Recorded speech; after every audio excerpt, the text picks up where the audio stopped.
சின்ன கட்சின்னு வச்சுக்கோங்களேன், அந்த கட்சிக்கு போலீஸ் விட்டு அனுமதி கொடுக்க முடியாதுன்னு சொல்லலாம்.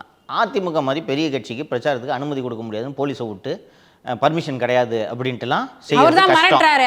அடுத்த தடவை அதிமுக ஆட்சி வந்துச்சுன்னா அதிகாரிகள் கவனமா இருக்கணும். வர்றதுக்கும் வாய்ப்பு இருக்கு. இப்போ சீமான் மாதிரி இருந்துச்சுன்னா நீ கீழே வந்து அப்படின்ட்டு போயிடுவாங்க கண்டுக்காம.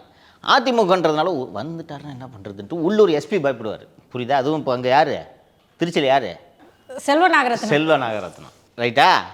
அப்போ அவர் இருக்கார், ஏற்கனவே கிரிமினல் கேஸ் பெண்டிங்காக இருக்குது, வந்தால் தூக்கி ஜெயிலில் வச்சுருவாருன்ற பயம் இருக்குமா இருக்காதா? ஸோ மேலே இருக்கக்கூடிய உயரதிகாரிகள் சொன்னாலும் சார் விட்டுலாம் சார். ஸோ அது ரூல்ட் அவுட்டு. ஓகேவா? அஃபிஷியலாக செய்ய முடியாது. அடுத்து என்ன செய்யலாம்? ஆம்புலன்ஸை விடுவோம்.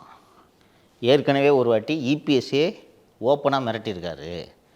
ஆம்புலன்ஸ் அந்த பக்கம் காலி ஆம்புலன்ஸு போனால் தொண்டர்களே அடிப்பாங்க.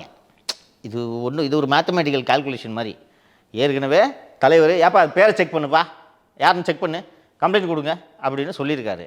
இந்த நேரத்தில் ஒரு கூட்டம் அதிமுக தொண்டர்கள் இருக்க இடத்துல நடுவில் போய் கொய்யின்னு சத்தத்தை போட்டுக்கிட்டு ஆம்புலன்ஸை கொண்டு போய் நிறுத்தினா கண்டிப்பாக அடிப்பாங்க.